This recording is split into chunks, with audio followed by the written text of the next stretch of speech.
The war between humanity and the Threx Dominion had lasted only 7 months, but in that time, both sides had paid dearly. The humans called it the Burning Verge conflict, a battle fought in the uncharted rim of the galaxy, on planets no one wanted, until someone realized they were rich in iridium. I was a captain in the Terran vanguard, Elias Ward, scout and field negotiator. My mission was simple: locate the captured human prisoners rumored to be held in the Threx stronghold on the planet Avarice 9. A frozen red sand world whose skies shimmered with twin suns and glass storms. But this was no infiltration mission. I knew the risks when I set foot on Avarice 9. I wasn't there to sneak. I was there to surrender. I'd seen the intercepted transmissions. The Threx Queen herself had ordered my capture. Me. Not a human. Not any soldier. She had spoken my name. That fact alone meant she knew something about me. Or worse, someone had betrayed my identity.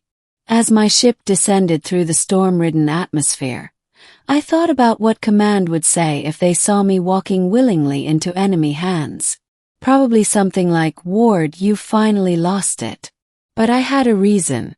If I could reach the Queen alive, maybe I could stop this war before it consumed another colony. Maybe I could buy peace.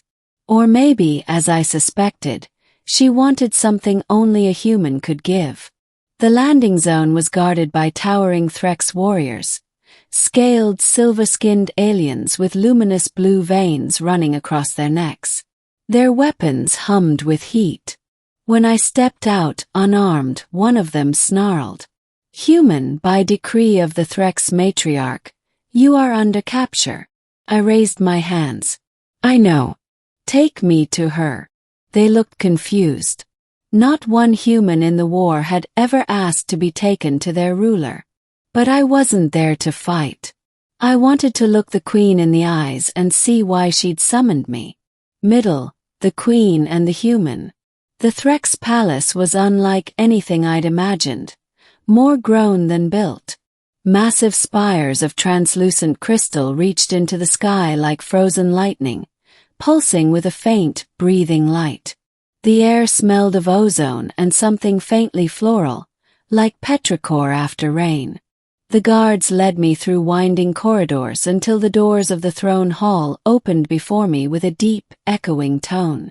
She sat there, on a dais carved from obsidian glass, her form regal, alien, and beautiful in a way that felt almost painful. Queen Serath. Her skin was luminescent silver, her eyes a brilliant violet that caught every flicker of light. Unlike her guards, she was not armored. She wore something that shimmered like woven light.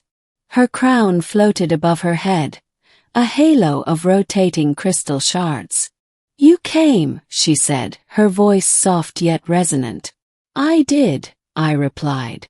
"You ordered my capture. I thought I'd save your soldiers the trouble." Her eyes flicked with surprise, a hint of amusement. "Brave. Or foolish? Tell me, Elias Ward of Terra, why would a human soldier surrender himself to his enemy?" I met her gaze. "Because wars end when someone stops running from the other side." For a heartbeat, silence. Then she rose, descending the steps slowly.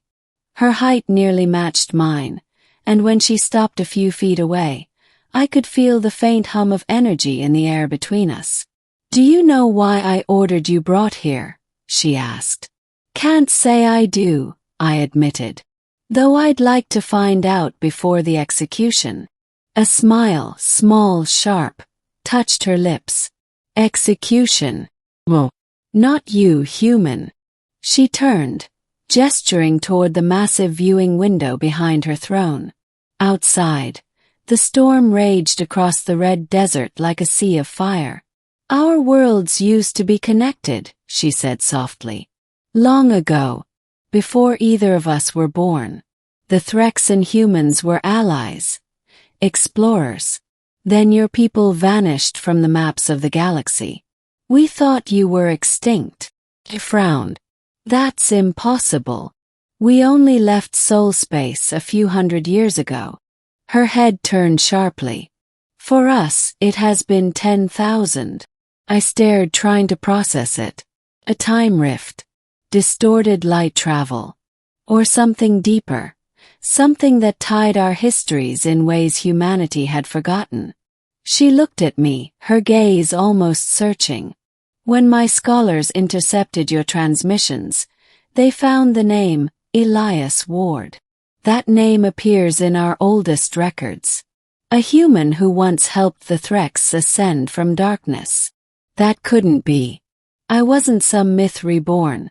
I was just a soldier. But her eyes.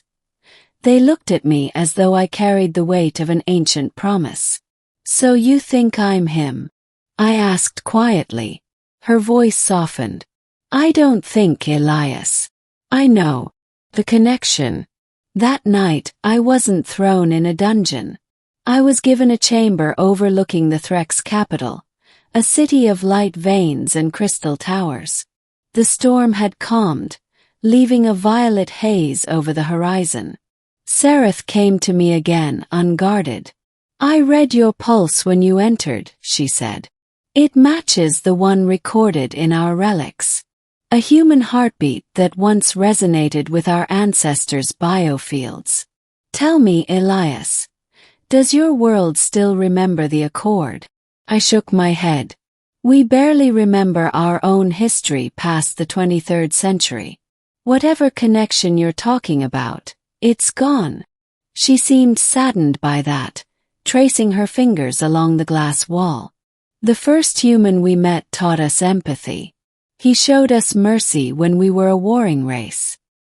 He said, strength means nothing without compassion.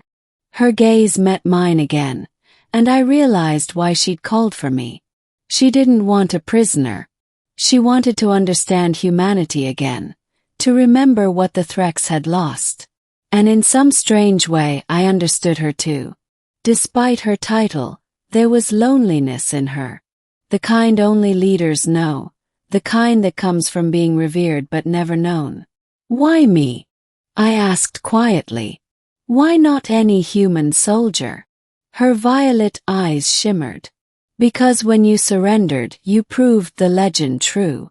The first human gave himself willingly, not out of weakness, but faith. Her words struck deep. For the first time, I saw the Threx Queen not as an enemy, but as someone trying to heal a wound that spanned millennia. Conflict, the betrayal. But peace never comes easy. 3 nights later, an explosion tore through the lower city. Human rebels, part of a hidden resistance cell, had launched an attack, hoping to assassinate Serath. I was woken by alarms, smoke, and the shriek of energy cannons. Guards stormed in. Human! You led them here. One of them snarled, leveling a blade at my throat. I didn't, I shouted back. I came alone.